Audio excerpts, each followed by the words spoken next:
The draft order is starting to take shape in the 2025 draft class, and with injuries to some key players, quarterbacks getting benched, the draft is starting to really look like we know who's going to be picking at the top. Now, the middle of this draft is still a mess that we are going to go over, but this is getting also to the point in college football where the class is starting to take shape.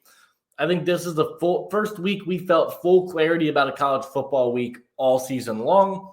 And we're going to be drafting today, doing a one-round mock draft. We'll go back to 2 next week as we go 3/4 of the way through the NFL season, which is really sad. But we're going to go into this one with some new players in mind, some new players that I definitely want to experiment with some teams. Leave a like, subscribe if you are new. Check out my Patreon, which will be linked down below. If you guys want to check out my full draft guide, or if you guys want the opportunity to vote on which prospect spotlights are going to be coming this upcoming weekend. Let's go ahead and get into it with the number 1 pick, Travis Hunter. For Jacksonville, they're in a spot where I think they've got one of the worst secondaries in all of football. Tyson Campbell hasn't been able to stay healthy. They don't really have a number 2 corner, and that was my big worry about them coming into the year, and that's shown. They also don't have a number 2 receiver because Gabe Davis hasn't been reliable. Christian Kirk is probably going to be traded. So they're in a spot where I think they got to make a move. And Travis Hunter, to me, is the ideal pick for them. You get an elite athlete that can play both sides of the football, the easy Heisman front runner up to this point. I don't really see a world where this doesn't make sense. If you're a Jags fan, they're in a position where they need to take the best player available, and I think Travis Hunter is that for them. And number 2 for the Tennessee Titans, I've gone quarterback a number of times. I said it in my power rankings, though. I thought Will Levis had a pretty good game. I thought he played well enough to, keep them relevant. And it's a quarterback class where I think you're going to get good guys in day 2 that fall, whether that be a Carson Beck or a Curtis Rourke or a Jackson Dart or Dylan Gabriel. There's going to be pieces there for Tennessee to draft. We're going to go with a very similar route that I went last week because I really worry about the pass rush of Tennessee. They don't have a guy that I consistently trust to get pressure. The interior of the defensive line is strong with Devondre Sweat and Jeffrey Simmons. The secondary has also shown some flashes, but it's not a unit that I feel confident in. I do feel confident, however, in getting Abdul Carter, who's coming off just another incredible week. He's starting to narrow the gap for me between him and James Pierce, who is still my number 1 edge rusher up to this point, but Carter's elite athleticism, his transition from linebacker to edge has gone way better than I think many of us were expecting.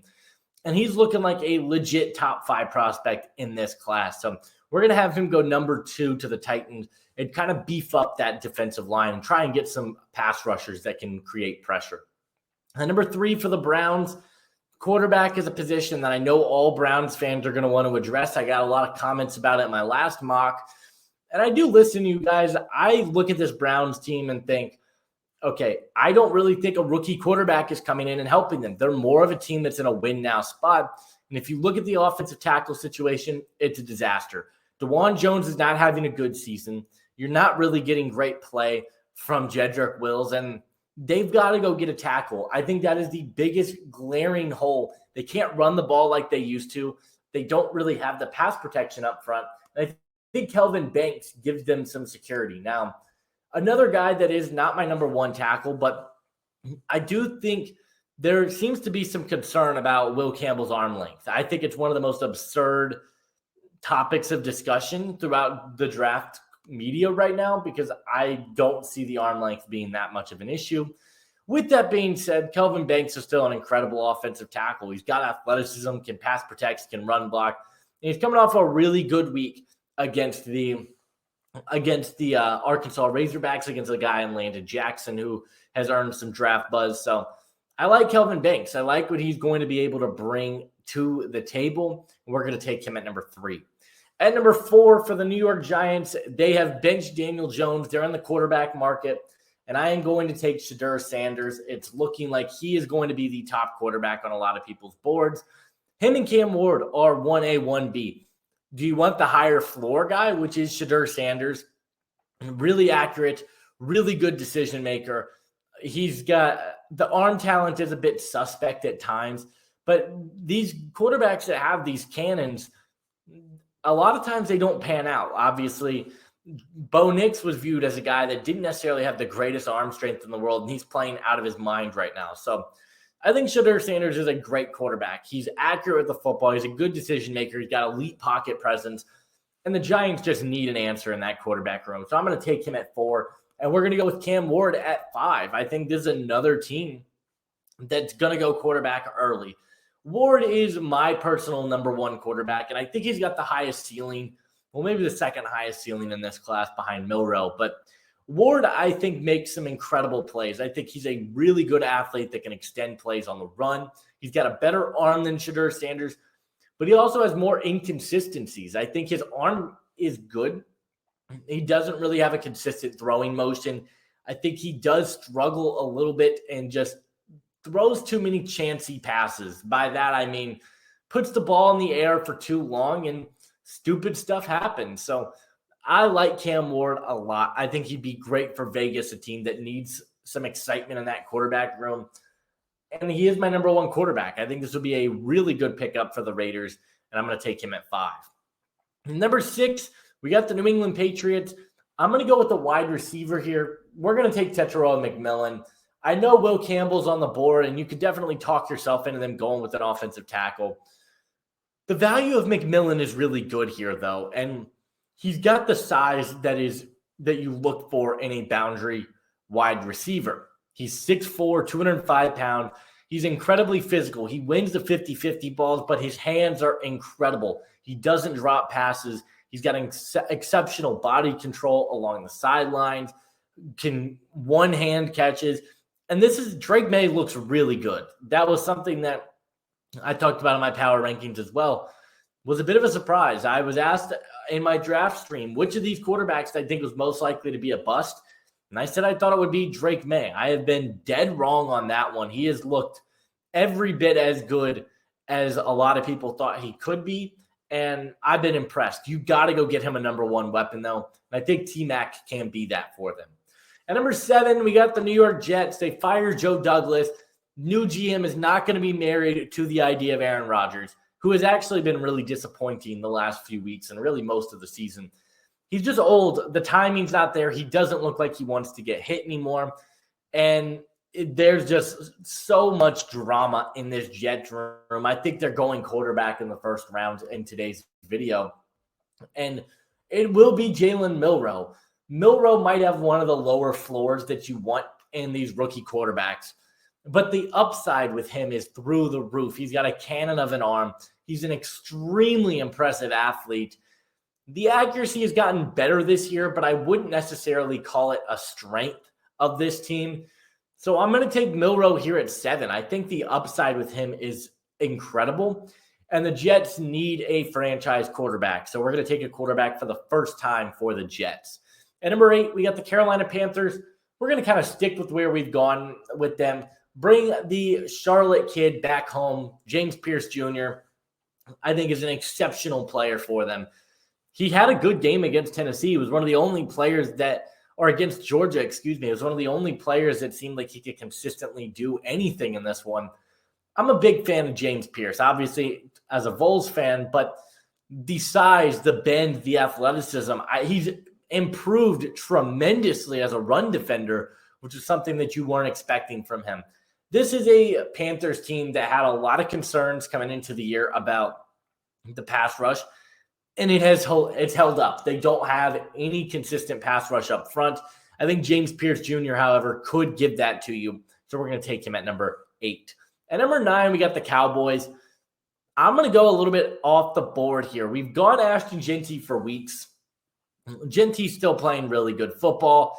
He's probably going to fall in today's mock, not because he's not been good, but because I think running back's not as heavily valued in the draft. I'm taking Mason Graham if I'm the Dallas Cowboys. The interior of their defensive line has been a complete disaster, and it showed up yet again on Monday night against the Texans, where Joe Mixon runs for 3 touchdowns. They don't have the penetration up front. Mozzie Smith is officially a bust, and they've got to make something happen. I'm really underwhelmed by their defense as a whole. Micah Parsons hasn't been amazing. They're missing a lot of pieces. I get it, but you've got to get some consistency up front. And I think Mason Graham is a blue chip prospect and one of the best defensive linemen I have seen in the last 5 years. So I think there's going to be some prospect fatigue with him, but he's a top 10 guy in this class. I've got him going 9 to the Cowboys. And number 10 for the New Orleans Saints, I think we're going to go with a defensive lineman. And the interior of their D-line has been a major concern for quite a while. I'm taking Walter Nolan from Ole Miss, a guy that I have officially moved into my number 2 defensive tackle spot. He's been really, really good for Ole Miss this year. As a run defender, he's shown potential. The upside with him in run defense has been really good. But as a pass rusher, that's where I feel like you've been able to get a little bit more from him. He's an extremely impressive athlete with good get-off, good athleticism, quickness, burst, power. He's got it all. He is still a little bit more of a project as a pass rusher, but I still think the athleticism is worth betting on here. He's a really, really good player, and I've got him going at number 10 to the Saints. And number 11, I'm worried about the secondary for Cincinnati. The defensive line, the pass rush, yes, it's a concern. I'm going to hold off on that because I'm going to go get a corner. And Will Johnson. I think you get arguably the best player in the draft at 11, you take him. The reason I'm taking Will Johnson to them here is because I do really worry Cam Taylor-Britt, his production has fallen off a cliff this year. DJ Turner is out for the rest of the year with a broken clavicle. He's been okay for them, but I don't really think that's a guy you're hanging your hat on. The secondary as a whole has been a mess. You've got to get some consistency, get a lockdown corner because teams can throw the ball on you all day. And yes, a pass rusher would make sense. It's a really good edge rusher class. You're probably going to be picking relatively high in the second round. Get a corner where the position is not as heavily valued here in the first round just because there's not as much talent. And then in the second round, go get an edge rusher. Go get a Donovan Ezioraku. Go get one of the falling defensive tackles, whether that's a TJ Sanders or a Derek Harmon or one of those guys. There's some defensive players that fit this team. And I think Will Johnson, the value is really good, and you can't pass that up. Same case with the Dolphins. I don't think you can pass on the value of Will Campbell. You could really talk yourself into one of these defensive linemen for them. Walter Nolan, Kenneth Grant, Mason Graham, whatever it may be. Will Campbell just doesn't fall out of the top 10 in many mock drafts. He's an incredible tackle with the ability to counter pass rush moves. He's a good run blocker. He's good in space. Now, he doesn't necessarily have the elite athleticism to get into the second level consistently, but he's good in space. He does a lot of really good things for you as a pass protector, ideally. And for a team that loves to pass the football, go get a guy like Will Campbell, who some people are going to say he's a guard. He's not a guard. I fully expect him to play tackle at the next level because he is such a good pass protector and so good on his feet. So we're going to take Will Campbell at number 12 to the Dolphins. And number 13, we're taking the Bucs here. It's going to be a similar route that we've gone for them all year. We took Tetairoa McMillan for them last week. I like the pick. I still think receiver could be in play, but I'm going to go with Nick Scorton, one of the youngest players in this draft class, a really, really good athlete who's at 280, can drop into coverage, can really defend the run. I think that's going to be his calling card right out the gate because I think he's a very impressive run defender.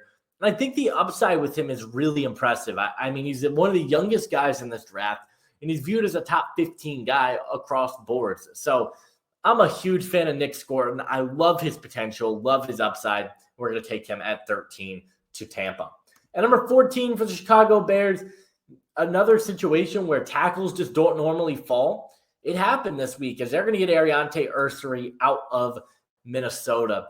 The left tackle position has been okay. Braxton Jones has been in and out of the lineup. He's been inconsistent for them. Ursary is an interesting player because I actually think with his athleticism and his ability to run blocker, you could move him inside to guard, and I wouldn't bat an eye. I actually think he would be really good there. At left tackle, though, I think he's really good. He's really improved as a pass protector. He's got athleticism. He's got really good upside. I'm a big fan of what he brings to the table. We're going to take him at number 14. At number 15 for the Colts, we are going to be going, Safety is a position that I would like to consider addressing. I love Malachi Starks. I don't know if Starks is the right guy here. Corner, same situation. The injuries worry me a little bit between Morrison, Ravel, Barron. So we'll talk about that next week once we get, or later on in the video. But I'm going to go with the tight end. Tyler Warren cannot stop producing right now. And for a Colts team that I really think tight end is their biggest weakness, I think this makes all the sense in the world. You've got to go get a pass-catching, reliable tight end who also is a very good blocker in the run game. There are very few weaknesses in Tyler Warren's game. I think he has solidified himself as a first-round talent. And the Colts that need another pass catcher, they need a guy that's going to continue to, help Anthony Richardson out. I think Tyler Warren's the right selection for them here. At number 16, for the Seattle Seahawks, we will be going with Wyatt Millum out of West Virginia, one of my favorite tackles in this draft class. Maybe not the greatest athlete in the world, but he's very consistent as a run blocker, as a pass protector. He does a lot of things that you love from the position. And I think that really excites you if you are a Seahawks fan. The offensive line has been a disaster all year round. Wyatt Millum has the upside. He's got all the tools that you look for. Maybe not the greatest mover in space, but I don't think he's bad in that area either. But he can run block, maybe one of the better run blockers in this class, and he's a good pass protector as well. So for Seattle that just needs to continue to add pieces, I think Wyatt Millum makes a lot of sense for them. And he's a day one starter right out the gate. We're going to take him at number 16. At number 17, the LA Rams, at a bit of an interesting spot here. They're a weird team to draft for. I like the idea of Malachi Starks here. With the way Cam Kitchens is playing, I don't really think that makes that much sense. I think we are going to go with the corner for them. I might do something I've not done before, but he's playing some of the best football in the country. We are going to do it. I'm going to take Jahdae Barron here at number 17, ahead of Morrison and Ravel, for the simple fact that Barron's healthy and he's producing at an elite level right now. He's a Brian Branch type of defensive back where you could put him anywhere on your defensive line or on the defensive side of the football, He's going to produce and he's going to make plays. He has been a playmaker all year long for Texas, interceptions and pass deflections, and he's always in the right place at the right time. Really, really good player. I'm going to take him to the Rams at number 17. At number 18, we are going to select an edge rusher in Mykel Williams to the Niners. A freak athlete that's got a lot of stuff that you're really excited about. He might be a bit of a project. You might need to develop him a little bit, I think. But the upside with him, I think, is really, really good. He's 265. He's got some of the longest arms of any edge rusher in this draft class. I think he's going to be a really good player at the next level. We're going to take Mykel Williams at number 18. At number 19, in a bit of a tough spot here if you are the Broncos, because I think tight end makes a lot of sense. Colston Loveland, really, really good player. However, I like the way that the receivers have played for them. Marvin Mims had a big game. Cortland Sutton starting to break out. I like what you've got in Devon Vele. It's between tight end, but I'm also considering Ashton Genty. He's still on the board. The value could be too good to pass on here. And I don't think you've got a standout runner. Now, they've gotten good play from Audric Estime. You've gotten good play from Javonte Williams at times. Do you feel great about the running back room as a whole? No, not necessarily. I am probably going to go with the tight end. I think it's the bigger need for them. I don't trust Dulcich. Colston Loveland, I think, is the perfect tight end for the modern NFL with his size. He's a really good route runner, and I think he's got speed in there as well after the catch. For a Broncos team that can continue to add weapons around their stud young quarterback, I think Loveland makes all the sense in the world. At number 20, the Atlanta Falcons are in a really interesting spot here because they obviously need an edge rusher. They need defense as a whole. They can't create pressure. And this is one of those picks where I said, yeah, we're going to do some different stuff in today's video. This was the pick I was mostly referring to because it does take shake up the whole board. Jalen Walker makes quite a bit of sense here. I get it. I like Jalen Walker as a prospect. He'll probably go at next pick, to be completely honest with you. But you want an edge rusher, a guy that can play everywhere on your defensive line. We're taking Mike Green from Marshall. He is playing out of his mind. He's had another incredible week with 2 sacks. I believe he's got 17 sacks on the year this year for the Herd. You could say, oh, well, he's not playing against great competition. And you would be right. The competition's not great in the MAC. But he dominated against Ohio State. He's got incredible athleticism. I think he's got some of the quickest first step maybe in the entire draft class. The burst, the elite tool bag of pass rush moves that he possesses. He's a special edge rusher that has a first-round grade for me. He is going to be going at number 20. And, yeah, I jumped him up ahead of Princely Umanmielen, and he's like a borderline top 25 player for me as well. That should tell you how high I am on Mike Green right now. He is incredible, and I've got him at number 20. At number 21, we are going to go with, we just talked about it, Jalen Walker. I think this team needs a little bit more pass rush help. And you've gotten good play, but Walker brings you a lot of versatility. You can move him around your defense, play him off the edge, play him inside as a linebacker. And I think you feel really confident in his abilities to win and consistently be able to make plays. So we're going to take Jalen Walker at number 21. At number 22 for the Commanders, we will be taking Luther Burden. I think their wide receiving room is starting to really worry me. And I think it could potentially hinder them from making the playoffs because outside of Terry McLaurin, who we talked about it in the power rankings, Quinyon Mitchell had him in a torture chamber all game. Terry McLaurin could not get open, was not getting passes. And when he's not getting open, I don't trust anybody else on this team. They haven't really spent heavily on receiver. They got Dotson a couple years ago. He's gone. You need a number 2 weapon opposite of Terry McLaurin. And if Jaden Daniels is your guy, you've got to surround him with a good supporting cast. Burden does that. He's got inside-outside versatility. He's a really good dynamic route runner. He's good in space. You can get him the ball in screens, and he can take the top off the defense. He's got good hands as well.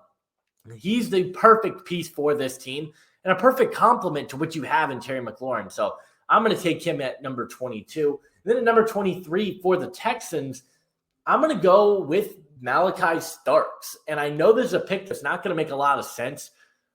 I like his versatility. You got Kalen Bullock. Jalen Petrie's he's been good. I'm worried about the safety room, though, for the Texans because they're allowing so many big plays each and every week, it seems like. Anthony Richardson's had at least 4 on them. You had a big play yesterday to Turpin.